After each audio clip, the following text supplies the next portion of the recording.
how to add nearby people on Snapchat. This is a great way to connect with friends and people around you, so let's get started. First, make sure you have Snapchat installed and that you're logged in into your account. If you don't have the app, you can download it from the App Store or Google Play Store. Once you're in the app, you'll be on the main screen, which is the camera view. From here, tap on your profile at the top left corner of the screen. Now that you're on your profile screen, look for the Add Friends button.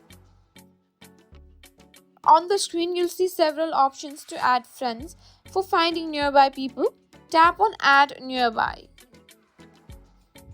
Now Snapchat will now ask permission to access your location.